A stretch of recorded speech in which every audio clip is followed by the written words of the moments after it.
이 시간 성령님의 은혜를 구하오니 주님의 말씀을 더욱 사모하며 예배하는 시간이 되게 하여 주시옵소서. 감사드리며 예수님의 이름으로 기도드립니다. 아멘. 하나님께서 오늘 우리에게 주신 말씀은 야고보서 5장 13절에서 20절까지의 말씀입니다. 제가 가지고 있는 성경책으로는 신약 성경 376면입니다.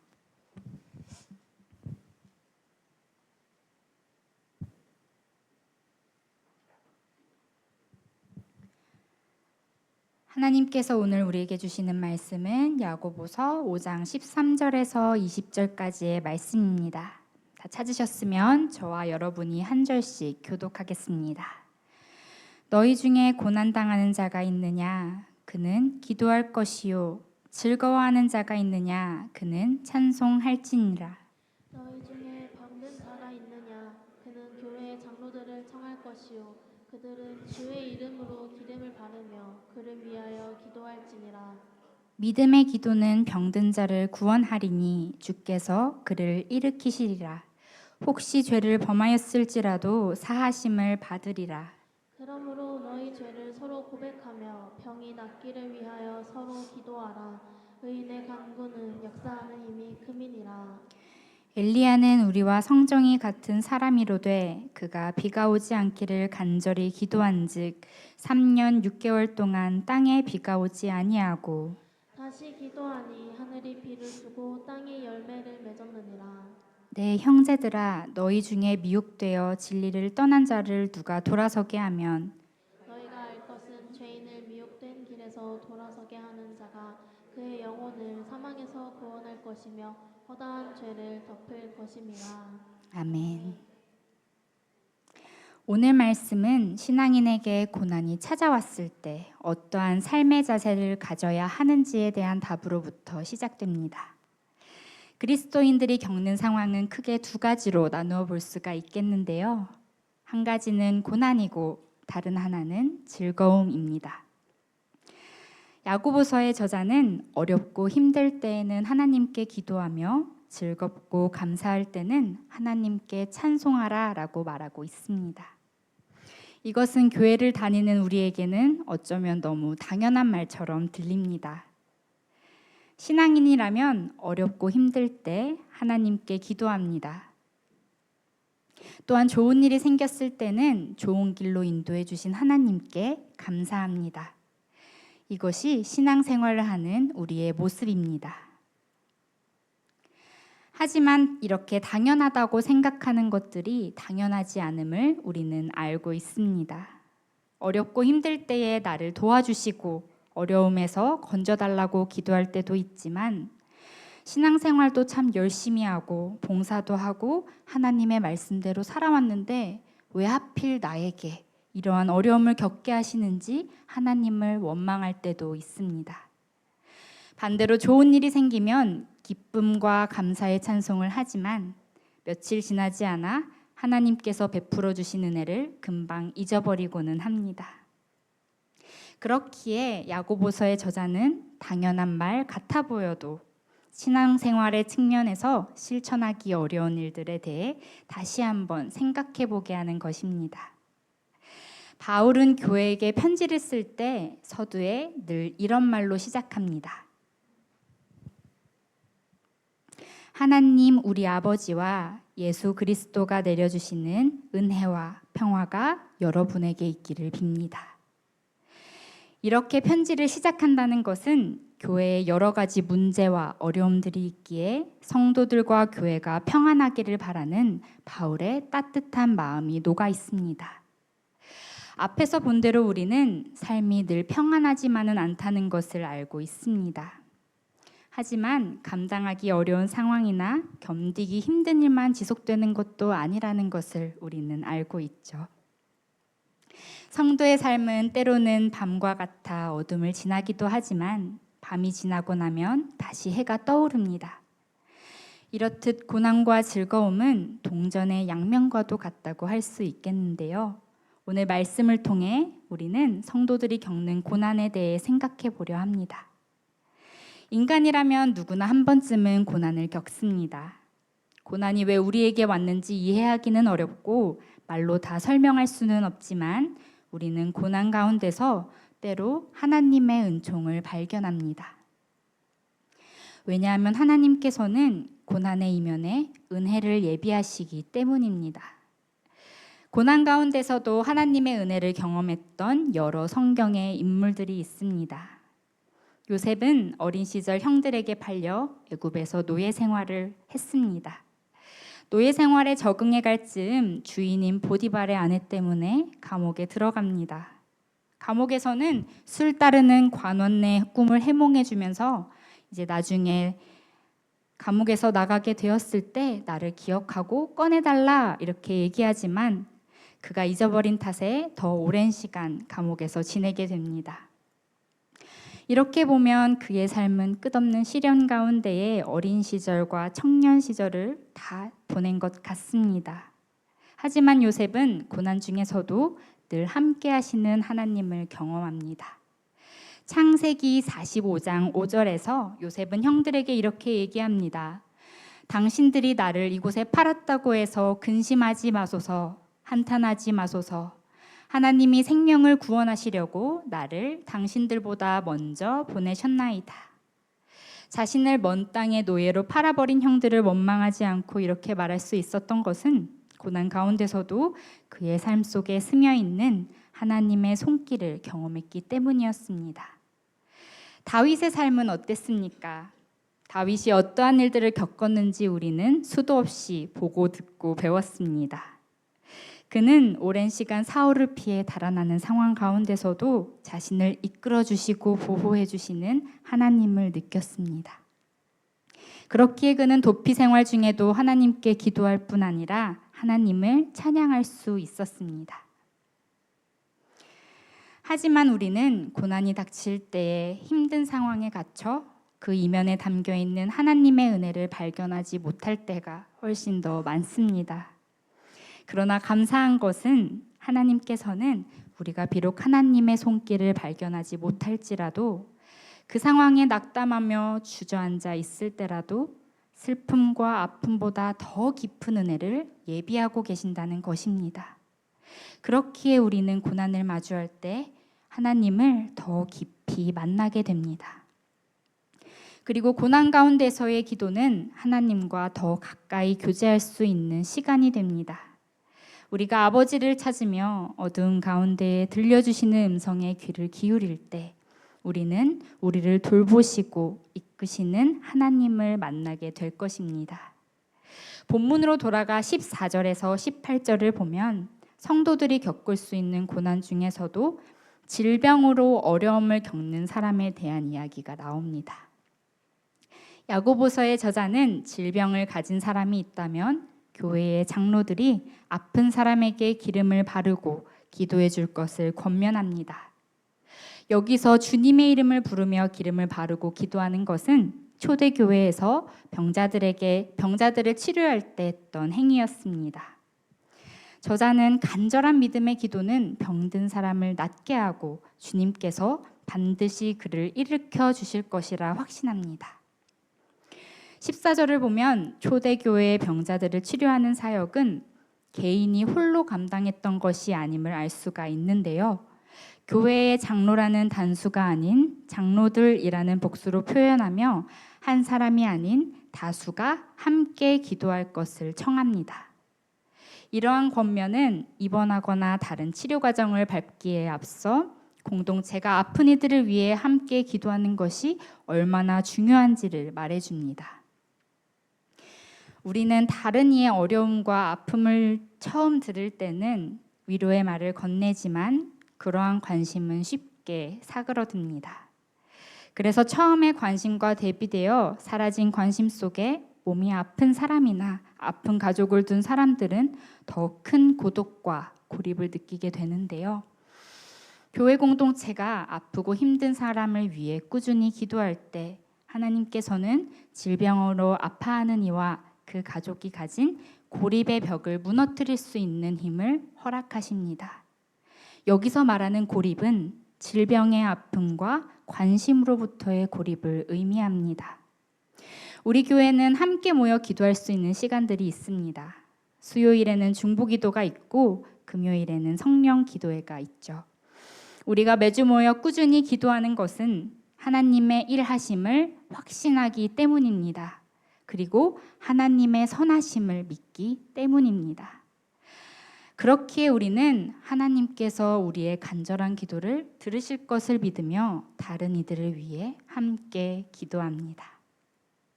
이제 19절에서 20절입니다. 야고보서의 저자는 공동체적인 기도에 이어 또 다른 공동체적인 모습을 강조합니다. 그것은 진리에서 벗어나 잘못된 길로 가려는 사람을 그 길에서 구하라는 것입니다. 죄악의 길로 가는 사람을 돌이키는 것은 분명 어렵고 귀찮고 또한 불편한 것일지도 모르겠습니다. 나의 삶을 살기에도 바빠 부족한 시간을 내서 다른 이를 만나고 그를 위해 기도하며 노력하는 것은 쉽지 않은 일이기 때문입니다.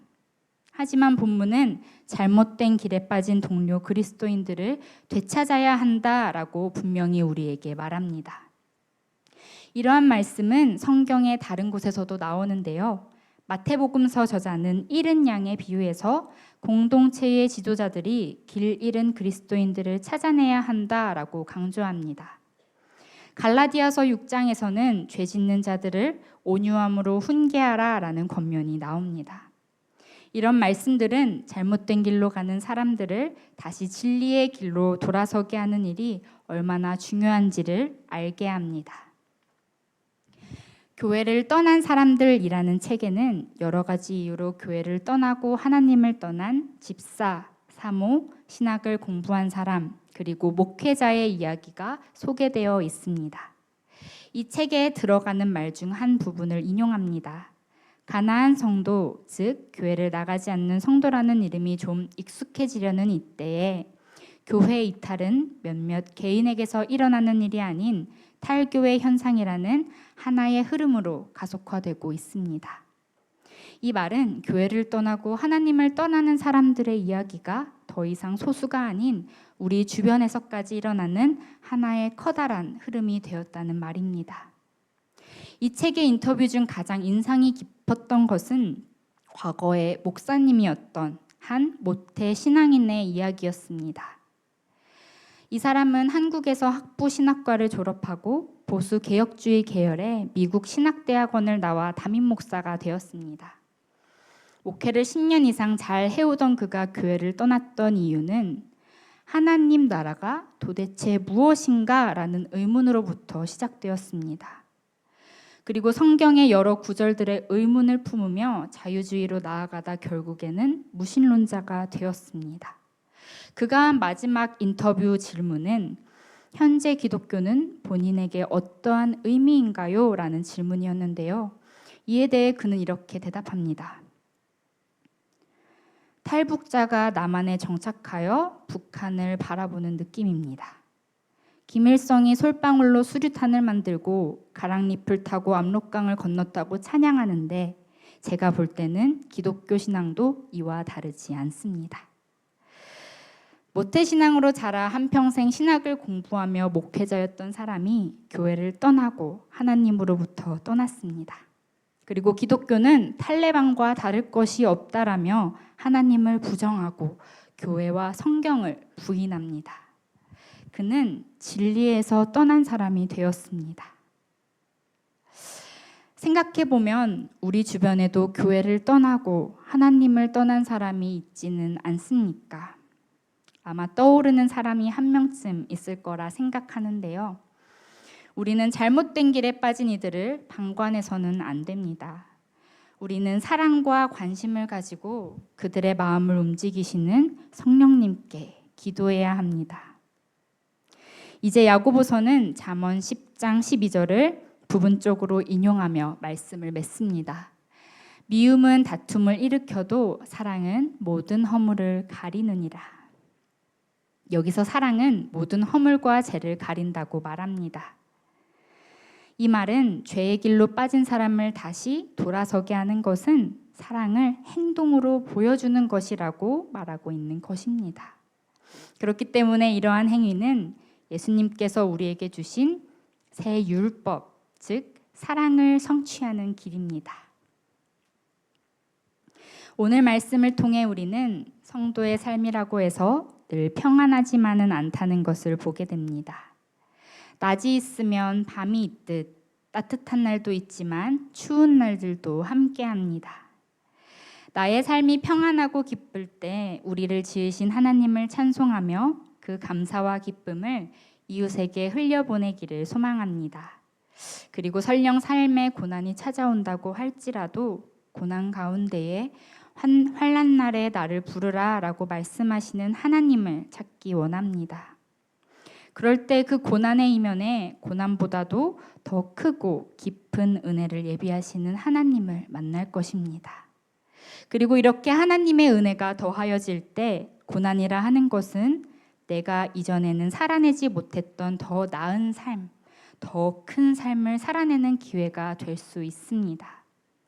내가 아파 보았기에, 힘들었었기에, 외로웠었기에 슬퍼하고 낙담해 있는 이들을 이해하고 위로하며 그를 위해 기도하는 우리가 될 것입니다. 이제 말씀을 맺겠습니다. 오늘 말씀은 야고보서 2장에 서로 사랑하라 라는 권고에서 나타났던 그리스도인의 삶의 공동체적 성격을 다시 한번 다루고 있습니다. 즉 공동체의 지체들은 어려움을 겪고 있는 서로를 위해 기도하고 도와야 할 책임을 갖고 있다는 것인데요. 몸과 마음이 아픈 이들을 위해 관심과 사랑으로 기도하는 것, 하나님을 떠나 세상의 길로 가려 하는 이를 다시 하나님의 품으로 인도하는 것이 그리스도인의 책임입니다. 이렇듯 그리스도인은 자신이 속한 공동체에 대한 관심과 사랑을 가져야 합니다. 선을 알고도 행하지 않는 것은 죄라고 말했습니다.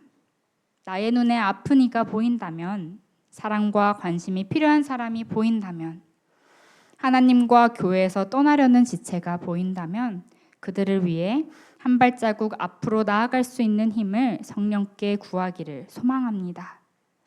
하지만 이러한 삶을 살아가려고 할 때 우리는 낙담하거나 좌절할 수도 있습니다. 나의 삶을 살기에도 바쁘고 부족한 시간을 내서 다른 이들을 만나고 나의 가족을 위한 기도가 아닌 다른 이들을 위해 시간을 내서 기도를 하는 것은 많은 시간과 노력이 필요하기 때문입니다. 심지어는 내가 사랑하기 어려운 사람, 내가 미워하는 사람을 위해 기도하고 관심을 쏟는다는 것은 정말 어려운 일이지요. 그렇기에 때로는 하기 싫음에도 꾸역꾸역 관심을 가지고 기도하는 가식적인 나의 모습을 보며 실망할 때도 있습니다. 하지만 성경은 우리에게 낙담하거나 좌절하지 말라고 말씀합니다. 왜냐하면 주님의 말씀에 억지로 순종하는 나의 모습이 실망스러울지라도 하나님께서는 그러한 모습조차도 우리에게 믿음이라고 말씀하시기 때문입니다. 이러한 작은 순종의 발걸음이 다른 일을 다시 하나님께로 돌이키는 큰 걸음이 될지도 모른다는 것을 기억하며 주님이 주신 공동체와 이웃을 위해 기도하고 사랑했으면 좋겠습니다.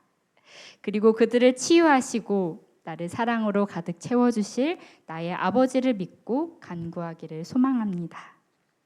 마지막으로 내가 아플 때, 힘들 때, 내가 죄악된 길로 나아가고 있을 때 다른 누군가가 나를 위해 함께 기도하고 있음을 기억하셨으면 좋겠습니다. 내가 죄악된 길에 영원히 빠지지 않고 바로 돌이킬 수 있었던 것, 내가 힘들고 외로울 때 나를 지탱할 수 있도록 도와주었던 것은 나를 위해 기도하는 나의 가족들, 나의 세먼들, 교역자들, 그리고 함께하는 판교 소망교회 지체들의 기도였다는 것을 기억하며 오늘도 함께 기도하며 사랑하는 판교 소망 공동체가 되기를 소망합니다. 기도하겠습니다. 사랑의 하나님, 우리는 여러 상황들을 겪으며 살아갑니다. 기쁠 때도 있지만 때로는 참기 힘든 상황 속에서 낙담하고 좌절할 때도 있었습니다. 그러나 어려움 속에 주저앉아 있을지라도 슬프고 힘든 것보다 더 깊고 큰 은혜를 예비해 주셔서 감사합니다. 우리가 고난에 매몰되지 않고 우리를 돌보시고 이끌어 주시는 하나님의 손을 붙잡고 나아갈 수 있도록 인도하여 주시옵소서.